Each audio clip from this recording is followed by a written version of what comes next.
ಕಾನೂನಂತೆ ಕಾನೂನು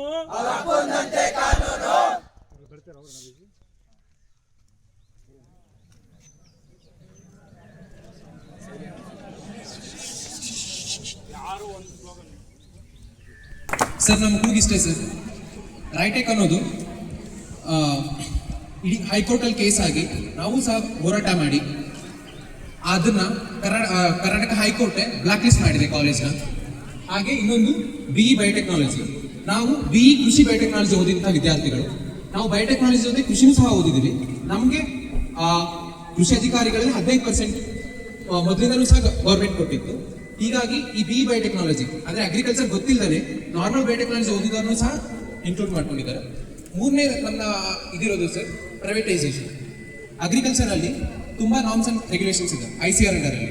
ಬಟ್ ಎಲ್ಲದನ್ನು ಉಲ್ಲಂಘಿಸಿ ಏನು ಇಲ್ಲದೇ ಇರುವಂತಹ ಕಾಲೇಜ್ಗಳಿಗೂ ಸಹ ಅನುಮತಿ ಕೊಟ್ಟು ಆ ಪ್ರೈವೇಟ್ ಕಾಲೇಜ್ಗಳನ್ನ ಖಾಸಗೀಕರಣವನ್ನ ಶುರು ಮಾಡಿದ್ದಾರೆ ಸರ್. ಇದನ್ನು ನಿಲ್ಲಿಸಬೇಕು. 4ನೇದು ಬಂದು ದೇಸಿ ಪ್ರೋಗ್ರಾಮ್. ಅಂದ್ರೆ ನಾವು BSc ಕೃಷಿ ಮಾಡಿದಾಗ ನಮಗೆ ಗೊಬ್ಬರದಂಡಿ ಮತ್ತು ಬೀಜದಂಡಿಗೆ ಲೈಸೆನ್ಸ್ ಸಿಗುತ್ತೆ. ಬಟ್ ಈಗ ಅದನ್ನೆಲ್ಲ ನಿಲ್ಲಿಸಿ ಕೇವಲ ಒಂದು 6 ತಿಂಗಳು 7 ತಿಂಗಳು ಟ್ರೈನಿಂಗ್ ಕೊಟ್ಟು ಜನಗಳಿಗೆ ಬೀಜ ಮತ್ತೆ ಗೊಬ್ಬರದ್ದು ಲೈಸೆನ್ಸ್ ಕೊಡ್ತಿದ್ದಾರೆ. ಅದನ್ನು ನಿಲ್ಲಿಸಬೇಕಂತ ಹೇಳಿ ನಾವು ಹೋರಾಟಗಳನ್ನ ಶುರು ಮಾಡಿದ್ದೀವಿ. ಇದು ನಮಗೆ ಸತತವಾಗಿ 11ನೇ ದಿನ ಆಗ್ತಿದೆ ಸರ್. ಇನ್ನೂ ಯಾವುದೂ ನಮಗೆ ರೆಸ್ಪಾನ್ಸ್ ಬಂದಿಲ್ಲ. ಸೊ ಹಾಗಾಗಿ ನಿಮ್ಮ ಸಹಕಾರ. ಸರ್ಕಾರವೇ ನಮ್ಮ ಕರ್ನಾಟಕ ಸರ್ಕಾರ ಎಲ್ಲೋಗಿದೆ ಅಂದ್ರೆ ಅದನ್ನೇ ನಾನು ಹೇಳಿದ್ದು. ಜಂತರ್ ಮಂತರ್ ಕಾಕ್ರೋಚ್ಗಳ ಜೊತೆ ಕೂಳ್ತಿದೆ ಹೋಗಿ. ನಿಮ್ಮ ಸಮಸ್ಯೆ ಯಾರ ಬಗೆಹರಿಸಬೇಕು? ಅದಕ್ಕೆ ನಾನು ಬಂದಿದ್ದು. ಈ ಸಮಸ್ಯೆಯನ್ನು ನಾನು ಸಂಬಂಧಪಟ್ಟವರಲ್ಲಿ ಮಾತಾಡ್ತೇನೆ. VC ಅವರನ್ನು ಅಪ್ರೋಚ್ ಮಾಡಿದ್ದೀರಾ? ಅವರ ಉತ್ತರ ಏನು? ಮಾತಾಡ್ತೀವಿ ಅಂತ ಹೇಳಿದ್ದಾರೆ. ನಾನು ಅವರ ಹತ್ರ ಮಾತಾಡ್ತೇನೆ. ನಿಮ್ಗೆ ಇದುವರೆಗೂ ಬಂದು ಏನು ಹೇಳಿಲ್ಲ ಅವರು? ಹೇಳಿದಾರ? ಏನು ಹೇಳಿದ್ದಾರೆ?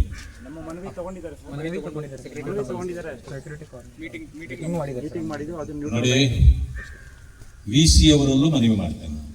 ಯಾಕಂದ್ರೆ GKVK ಇಂದ ಕೂಗಿದ್ರೆ ಭವಿಷ್ಯ ಸರ್ಕಾರ ದೂರ ಇದೆಯಲ್ಲ, ಕೇಳಿಸಲ್ಲ. ಅದಕ್ಕೆ ವಿಧಾನಸೌಧದ ಹತ್ರಕ್ಕೆ ಹೋಗ್ಬಿಡೋಣ, ಅಲ್ಲೇ ಏನಾದ್ರೂ ಕೇಳಿಸ್ತದೆ ನೋಡೋಣ. ಇವತ್ತು ನಾನು ಇವರಿಗೆಲ್ಲ ಮಾತಾಡ್ತೇನೆ, ಅದಾದ್ಮೇಲೆ ನಿಮಗೂ ಮಾತಾಡ್ತೇನೆ. ಸಮಸ್ಯೆ ಬಗ್ಗೆ ಇರಲಿಲ್ಲ ಅಂದ್ರೆ ಸಮಸ್ಯೆಯ ಪರಿಹಾರಕ್ಕೆ ಏನೆಲ್ಲ ಮಾಡ್ಬೋದು ಮಾಡೋಣ. ನನ್ನ ಕರೆಸಿ ತಮ್ಮ ಸಮಸ್ಯೆ ಹೇಳಿದ್ದಕ್ಕೆ ಮತ್ತು ನಿಮ್ಮ ಜೊತೆಯಲ್ಲಿ ನಾನು ಯಾವಾಗಲೂ ಇದ್ದೇನೆ ಅಂತಕ್ಕಂಥ ಭರವಸೆಯನ್ನು ಕೊಡ್ತೇನೆ. ಇವತ್ತು ತಾವೆಲ್ಲರೂ ಸೇರಿ ಇಷ್ಟೊಂದು ಒಗ್ಗಟ್ಟಿನಿಂದ ಈ ಕೆಲಸ ಮಾಡ್ತಿದ್ದಾರಲ್ಲ, ದೊಡ್ಡವರು ಹೇಳಿದ್ದಾರೆ, ಒಗ್ಗಟ್ಟಿಗೆ ಬೆಲೆ ಇದೆ. ಒಗ್ಗಟ್ಟು ಅನ್ನೋದೇ ಒಂದು ಶಕ್ತಿ.